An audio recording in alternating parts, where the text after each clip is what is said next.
What's the cost of potential? What's the cost of someone not finishing high school? What's the cost of a youth continuing down the wrong path? Where can at-risk youth find support to make positive life changes? Not every student fits into the mainstream school system. The students who come to Take a Hike often struggle with issues such as addictions, abuse, mental illness, low self-esteem, or trauma. Take a Hike believes a safe learning environment that engages, encourages, and empowers at-risk youth enables these youth to reach their full potential.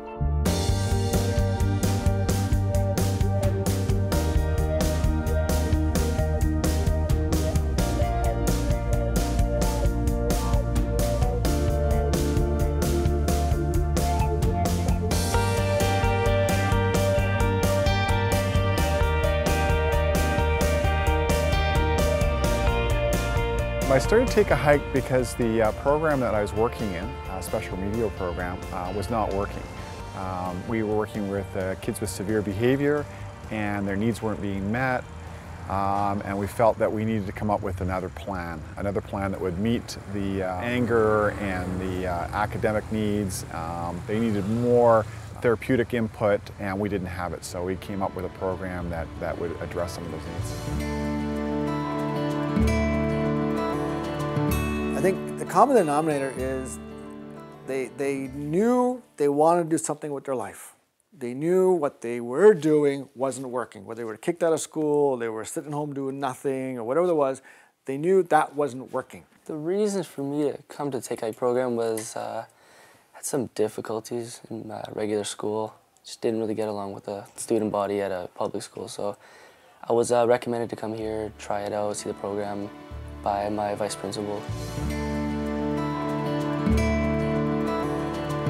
I would say it's important that as a staff, we give every student a really fair chance, no matter how they come off to you when you meet them as you're getting to know them, because often their frame of mind will change towards the program, and then it's not always who you would predict who has a lot of success. I remember in December we were doing a goal assignment where we'd have to write down our goals for the year. I thought goals were just pointless. There was no reason to have goals because I never really get them done anyways.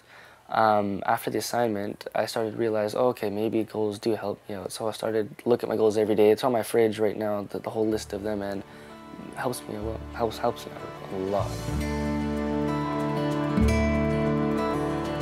We do hands-on. They get a chance to experience their science and their socials and their English outside in the community, out in the wilderness, and that excites them about learning. They want to learn, they're wanting to advance themselves in their knowledge and understanding, not just through a classroom setting. We also offer that therapeutic component, so that therapist is there in the classroom and then outside during weekly trips, and then of course we go on our long 10-day camping trips, and the environment becomes the therapy. The beauty of a 10-day camping trip, there's no drugs or alcohol. And a lot of students on day 8 go, wow, I have a brain, I can think, I feel good, I'm clear, I like this. Seeds get planted. That's the important thing too about drug and alcohol. It's experiential. They experience, like in a 10-day or multi-day camping trip, being off the drugs, being in touch with themselves, the seed gets planted. I attribute my choice of my major to going to take a hike. It opened my eyes to, okay, maybe I can do business. I became really a strong person from going to take a hike. I would say with youth at risk, they have lots of baggage in terms of just negative associations with being in the class, negative associations with teachers they've had in the past, sometimes just authority figures more generally, sometimes, parent figures more generally. And so if you have more time, you can establish more relationship. And I would say that's the most obvious difference, is that you're out there, they have some success, they bond with each other, they bond with the teachers, and then when they're back in the classroom, there's a lot more trust.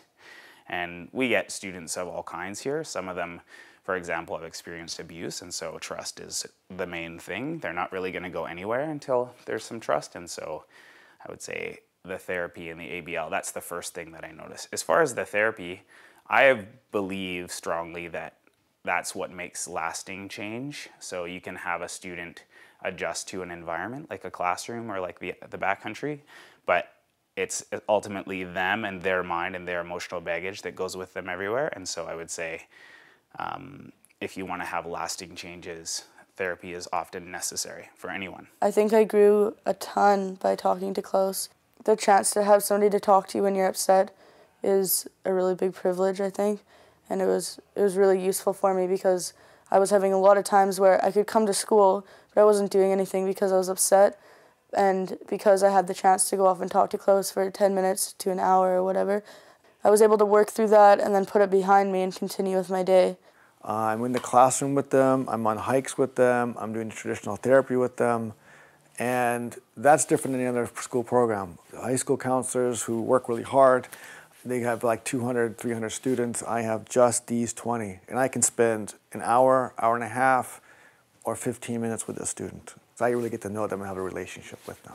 I was picked on by my peers a lot, and Klaus was always there to listen and talk about the deeper meaning of my own self-esteem and what that means, and how I don't have to conform to a group, and I can still, and it just made me stronger as a person to, you know, follow what I wanted to do inside. I've learned how to communicate a lot better.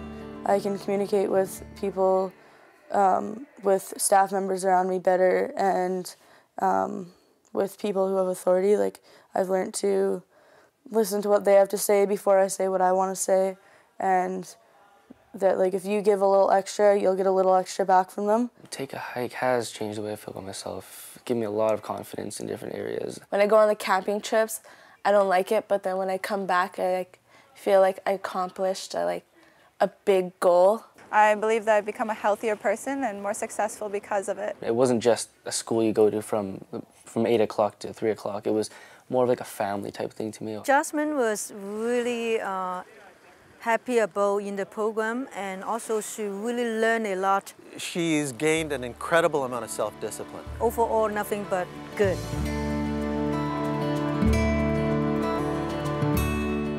You know, in the next 10 years, what we really want to do is help as many youth as possible. And we'd like to do that in a few ways. One thing that we'd like to do is help other communities that are interested to set up their own Take a Hike programs. If they have a school that's interested in running a program, a teacher and a community that want to help at-risk youth in this way, we'd actually like to help them do that. Another thing we'd like to do is to help families.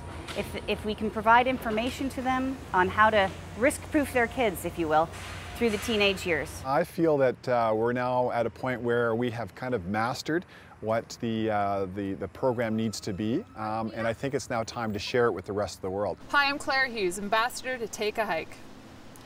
I found sport at a time in my life when I was making some pretty bad decisions. So many kids these days face those same difficult decisions.